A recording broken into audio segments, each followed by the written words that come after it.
Welcome, ladies and gentlemen, to another What It Takes, WiT TeachAbout. My name is Stan Houston, and you start learning right away. Obviously, the title brought a number of you in. You weren't intending to watch this particular program. It wasn't what you were thinking about doing.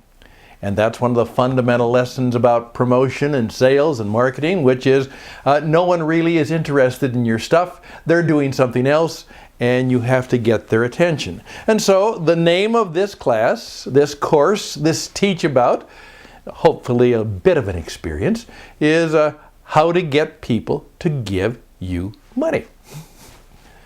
Now, I could have made it a little more academic. How to encourage people to fund your cause, or how to do fundraising, how to be a master at, you name it. But let's talk the way people talk, which is another lesson. How do you get people to give you money? That's right. They reach in their pocketbook and they give you money. Now, if you think about it, that is one of the most important questions you need to know the answer to, because you want people to give you money. Are you paid? Do you have a job? You want them to give you money. If you're a salesperson, you want them to buy your products or services. Now, here's a fundamental fact, which I think is very obvious to you, but perhaps you maybe never thought about it before. People don't want to give you their money. That's a bit of an unnatural act. I want to keep my money. I don't want to give it to you.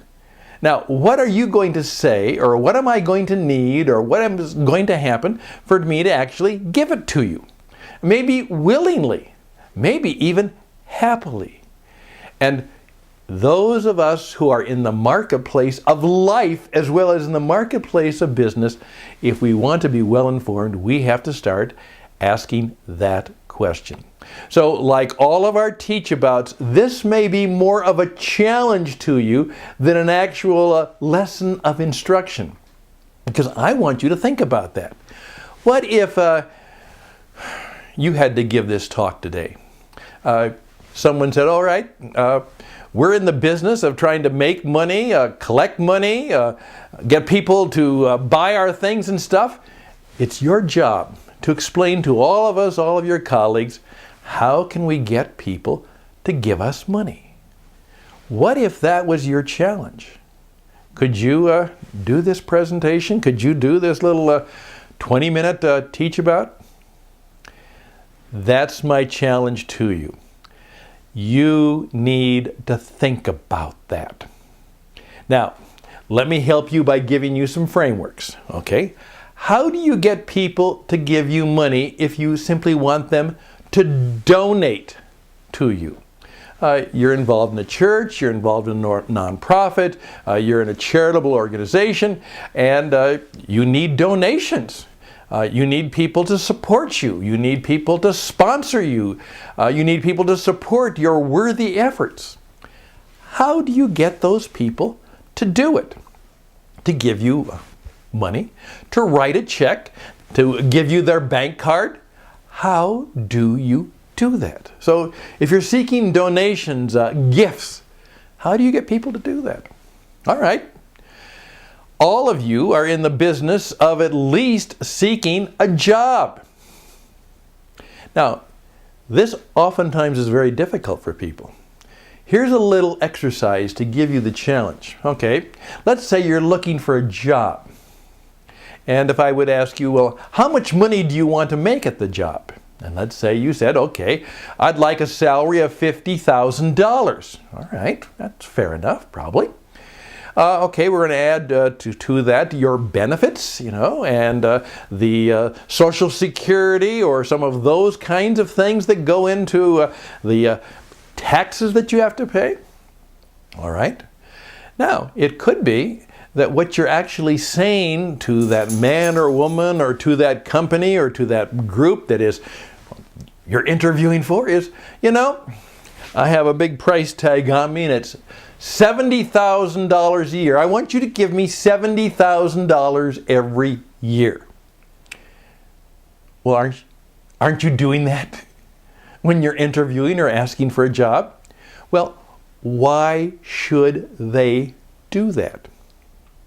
Can you explain to them, to yourself and anybody, why you are worth somebody? I mean, they could buy a very nice automobile. They could buy a nice truck for $70,000, but you want them to give it to you.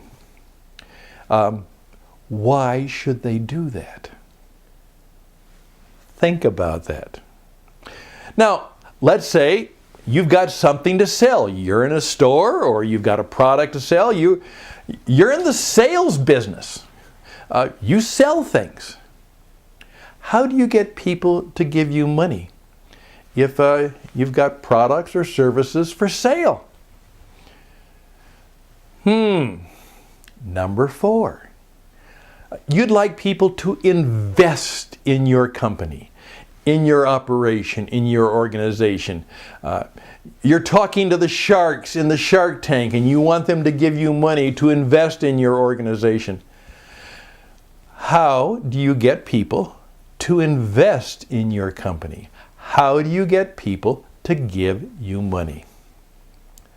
Now, in a series of What It Takes TeachAbouts, I'd like to go through a little lesson time on what I think I know, and at least what I've learned from others, and what I think is true about the human condition. And in my many years of broadcasting and teaching and business consulting, I think I can help you become better at selling and marketing and promoting and getting and receiving and bringing in the money that you need or want or hope to share with others, because you know a little bit about how to get people to give you money. And right now, as we're kind of into the 8th or 9th minute of our 20-minute program, that is the challenge. I could stop this program right now and simply say, you go figure that out. You do some research. You do some thinking about that. And then you come back and you tell me what you have learned. Now, I would like that. I would very much like to do that, because in all of those areas, you know, about a job, perhaps how to get people to invest in you, to get people to give you, to give to your charity or your organization, your donation, your church, your place of worship, whatever it might be. And you're in the business of selling something. Now, please keep in mind, everybody is selling something, and all of you are selling yourself. If you cannot sell, at least in terms of the marketplace, you will die. You won't survive. You have services to sell, you have knowledge to sell, you have wisdom to sell, you have a strong back to sell, you've got ambition, energy, skills. You're selling them. And everybody has to learn how to sell. A few years ago, there was a television program that kind of came out of a movie in which there was a man who was very good at doing presidential impersonations. And his name was Dave, and he was so good at it that he actually was able to pass as the president. And it's a long, convoluted but funny story. But I love what happened. Before that, he was actually in the employment business trying to get people jobs, particularly people who needed them. And he was out there trying to help people get jobs. And he had a wonderful saying, because he wanted people to be encouraged. And he would say, in our life, in our business, everybody works on Monday. Everybody works on Monday. And then he would say, what day is it? And of course, it didn't matter what day it was. Everybody would say, it's Monday. Everybody works on Monday. Everybody works every day. And in terms of selling, let me make this clear. Everybody has to sell on Monday. What day is it? It's Monday. I oftentimes point out a story that actually happened to me, and think about what this would actually be if it was done in our life. When I was a young boy, I got a job in the fields of the cornfields of Iowa. Now, every summer, the seed cord companies, and I don't want to get into the biology of it, but they would send hundreds of kids into the cornfields, and they had to pull out the tassels. This is the big secret, the tassels, that fluffy stuff on top, you had to pull them out. And it was hot, it was out there in this dusty field, and it was hard work. Now here's the way it went. Every day, you got on the bus, and the guy signed you in for the company, and you went out there, and you worked as hard as you could, and boy, did you work hard and sweat. And at the end of the day, they would take you back into town or the place they dropped you off, and before they let you go, he would say, "The following people have work tomorrow." And he would literally read off the people who could report for work tomorrow. The people he didn't call on, you were fired. You didn't get to go to work. You could pick up your check, be sent to you, whatever it was. What if every day we actually had to go through that kind of an experience? Now, these are all related stories, almost free flow thinking, just to get you thinking and wondering and questioning and saying, if I'm in the marketplace of life and business, I better have a better idea of how I'm going to perform in such a way that I'm going to get ahead.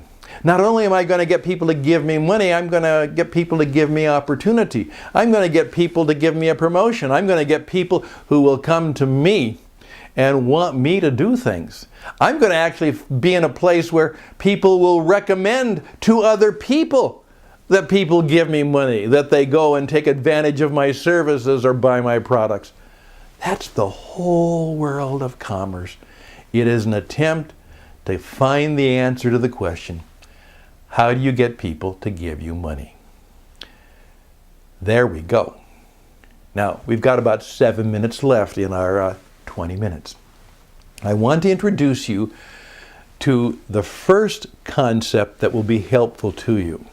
And it goes back, and I learned this many years ago when I first got involved in radio.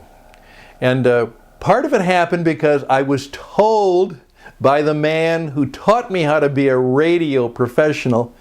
He said, "Stan, you think you're there because you like to be on the radio, and you think people are going to think you're cool and clever and the chicks are going to chase after you. You think that's what the radio is all about.